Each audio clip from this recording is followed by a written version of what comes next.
So today I want to share with you the different EF mount lenses that I own, which I use for my photography work. Let's start off with a lens that I did a review on, and it's probably one of my oldest lenses. It's this guy. This is the Canon 24-70 f2.8 L series lens, and it's an absolutely fantastic lens. Not only does it have a really usable focal range from 24 to 70, but it's built like an absolute tank.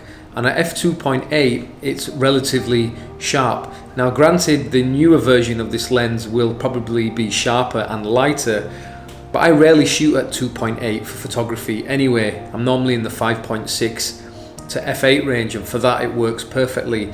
It is without a doubt probably my most used lens. I've had it for many years, and I bought it originally for wedding photography. Now I bought this lens used, and like to this day I've never had it serviced. It's never missed a beat. It's been an absolutely fantastic lens. 24-70 2.8L. Now the next lens is the 70-200 f2.8L. This again is the Mark 1, and this has the image stabilization, and it is a fantastic lens. It is wonderfully sharp at 2.8. The image stabilization is outstanding, and again it's my next go-to lens for fashion work. If I've got enough space, I will use this lens for lookbook photography work.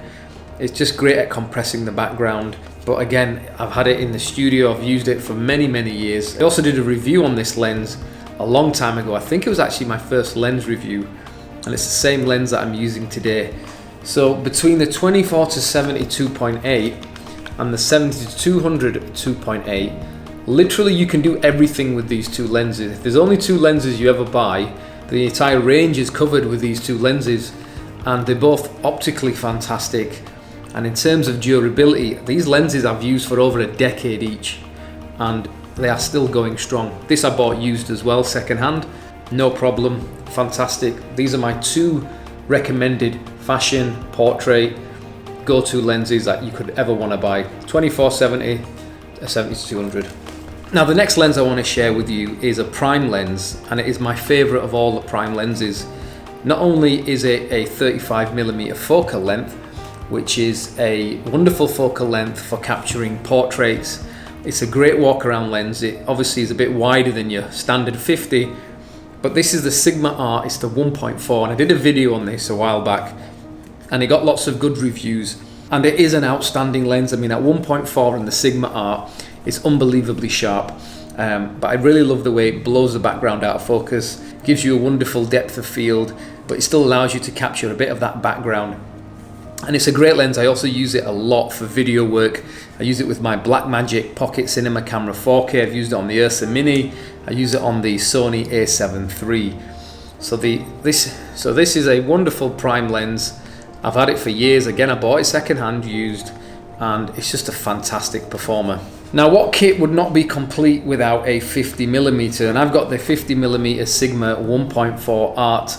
This again is a used lens that I bought. Again, I got a really good deal on this, and I've got no problem with buying used glass. You know, at the end of the day, these lenses are built to last. It's pro quality equipment, and unless someone's been throwing their lens around, you shouldn't really have too many worries or concerns about the lenses not working. I've had multiple lenses. In fact, all of my lenses are used, and I've never had to have them serviced, and never failed on me.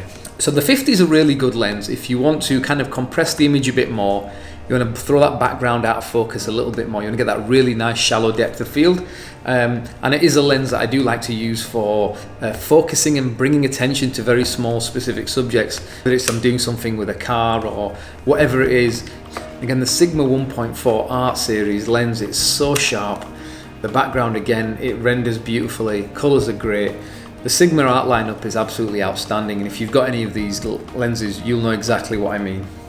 Next, we've got a lens which I don't really use very often, and I bought this very early on in my career as a wedding photographer. And I did use it as a wedding photographer for photographing rings and cakes and decor and details. And it's this guy here. It's the 85mm 1.8 EF lens, and it is a brilliant lens. It is sharp, the autofocus is fantastically quick, and I would say it's better than the 85 1.2. Now the reason why I say it's better than the 85 1.2 is because at 1.2 that lens is not usable. At 1.4 it's too shallow. You're really stopping it down to f1.8, but you're paying all that extra money. And to be honest, you are not going to see much of an optical difference in quality between the 85 1.8 and the 85 1.2. I've used the 85 1.2. It was slow, cumbersome and ridiculously heavy. Whereas this guy, if you need an 85, don't look past this guy. There's also a Sigma 85 as well, their Art Series lens, a massive piece of glass. And again, I think it's a little bit over the top, especially when you can pick this little guy up for such a bargain. And it's such a lovely lens that I never sold it. I just kept it because it was so cheap. Again, I bought it used from eBay. I haven't really got many pictures to show you with this lens because I just don't use it, to be honest. It just sits on the shelf, but it is a very good lens. Next, moving up to a lens which I use quite a lot now for beauty work, makeup, anything where it's related to like the face and skin. It's this guy. This is the Canon 100mm macro. It's their 2.8.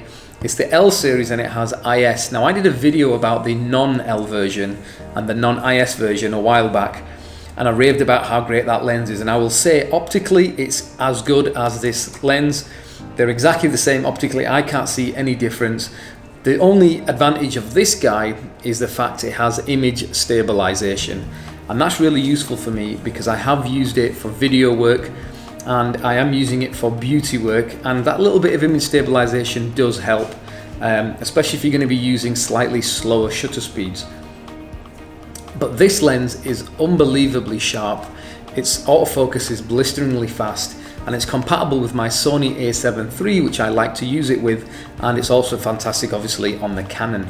It's great for makeup because you can get really close. It's got the nice focal length to compress the image so you don't get any distortion in the features, and it's just an all-round brilliant professional lens. This is the 100mm macro f2.8L. Again, I bought this used from eBay and I saved myself quite a few £100s.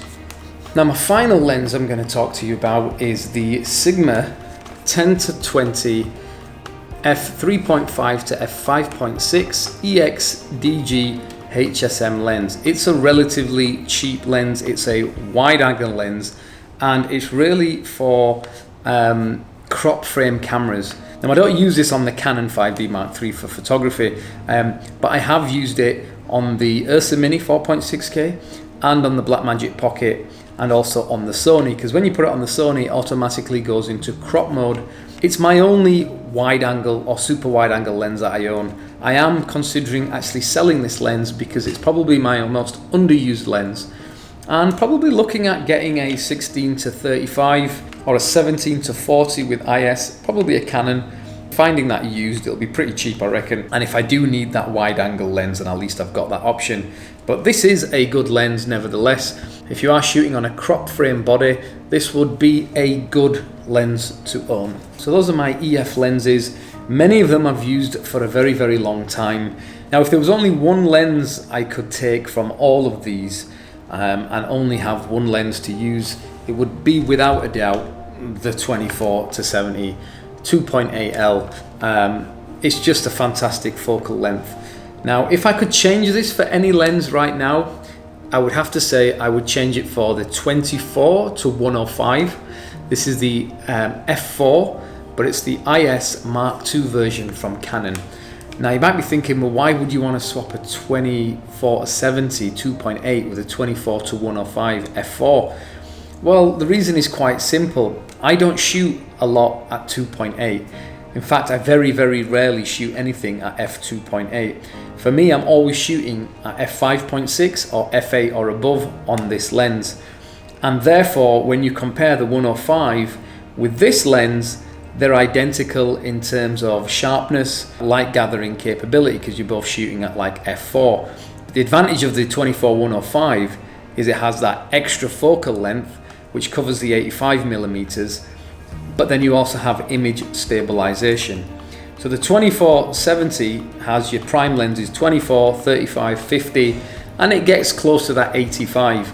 But the 24-105 has all of those four prime lengths, all within the one lens. So it's a very good buy.